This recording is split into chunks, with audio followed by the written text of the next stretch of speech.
Next game, 49ers-Lions. This one, I think the 49ers are going to beat the brakes off the Lions. Yeah, the Lions aren't Um, good. the Lions are another one of those teams that they are not looking to have too many wins this season, I don't think.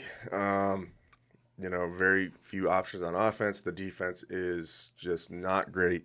49ers, Garoppolo has been unofficially named the starter. So I believe Shanahan said something like, he's tired of getting questions about who the starter is, that he's already said it. Apparently, previously, he had said like Garoppolo's our guy, and he's Yeah, going with that as Garoppolo's a starter.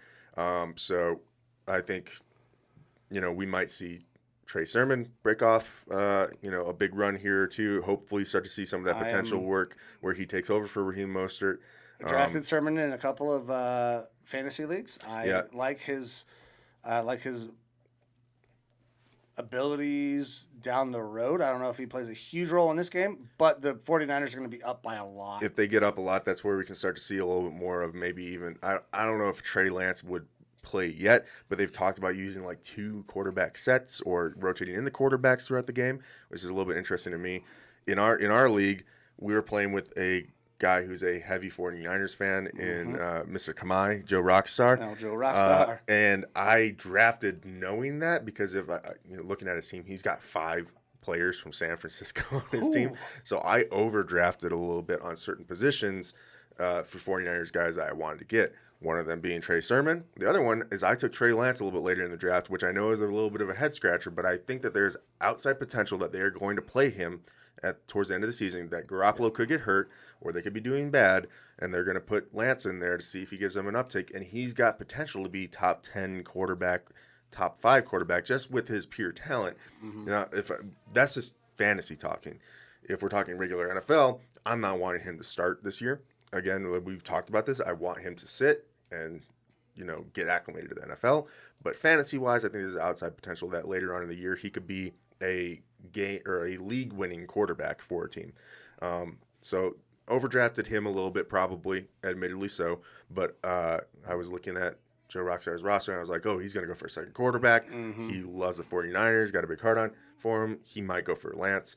Same with Trey Sermon is I took him a little bit earlier than I wanted to, but I knew that if I didn't take him when I did, that there was a high probability that he would go for him. So I'm hoping Sermon gets a little bit more playing time this game, just because I think it is going to end up being a blowout. Yeah. And that they're going to start playing some of those other guys, not your necessarily number one in the depth chart guys. I'd like to see a little bit of run from them. Yeah, 49ers are going to smack the Lions. Lions are not good. I hope that the Lions get better under Dan Campbell. It's not right now. They have no wide receivers. They don't have, I mean, their offensive line hasn't been good. Their fucking defense hasn't been good. And the 49ers don't have to beat you by having Jimmy G throw the ball 30 times a game. They're going Right. to run the ball, and they're going to beat you with defense. So, Absolutely. And hopefully the 49ers stay healthy, because they're going to be a good team in the NFC this year. as long as they stay healthy, And, they're and very health good. has been their biggest issue over the past couple seasons. Going to our next game, Arizona Cardinals and the Titans. This game's being played out there in Tennessee. Titans look to have a absolutely stacked offense. Cardinals look like they have a stacked passing offense, potentially, if Kyler can really fill into that role. I got Tennessee taking this game.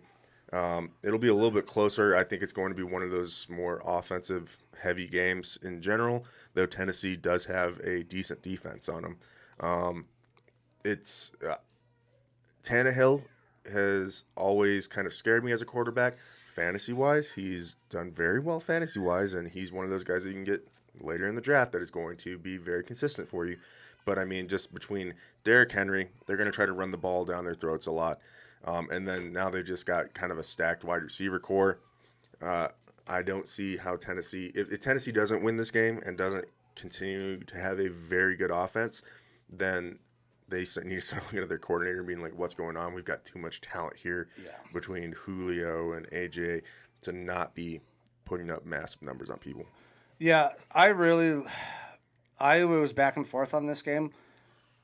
I think that the Titans do win, but I think it's a close game. That Tennessee defense is good in their front seven, but they are bad on the back end, and that is what Arizona is going to do. They're going to throw the Yeah. ball all over the fucking yard. So I think that they keep it close, but I think Tennessee finds a way to grind out this game with Derrick Henry, and they get the win. They're going to control time of possession. If they can control field position, Tennessee's going to have this game. Yeah, that's I. What really leans me more towards Tennessee is that Tennessee is going to have a consistent run game, and I believe that's you set up the pass by having a strong run game and making them really commit to stopping your running back. Which Derrick Henry, one of the top backs in the league, of course they are going to have to worry about stopping them. On the other side of the ball, for the Cardinals, you've got James Conner and Chase Edmonds as your runners. So Yeah. James Conner is going to kind of be that average, steady runner. He's more of the running back out of that backfield, and Chase Edmonds is more of your receiving back. I don't know that they're going to be able to really solidify that run game to set up the pass as much. They're going to have to go a lot more of that air raid style offense and really attack through the pass. And like you said, Tennessee's front seven is much better than their back end. So if Arizona wants a chance to win this game, they are going to have to really be throwing the ball around a lot. Yeah, they're going to have to. And I don't dislike Kyler. I don't trust Cliff yet. I think there's a lot of Arizona fans that are in that same boat. They don't I don't trust Cliff. either of them. I don't trust Cliff or Kyler. I think this is Kyler's make or break year. If he doesn't show that market improvement and that he can lead his team in a very tough division, he might be not on the outs. I mean, they're going to stick with him for a little bit, but I think that they're going to have to start considering. I don't think we'll be coaching having change, the quarterback conversations that Kyler's a top 100 player if he doesn't show out this year. Yeah,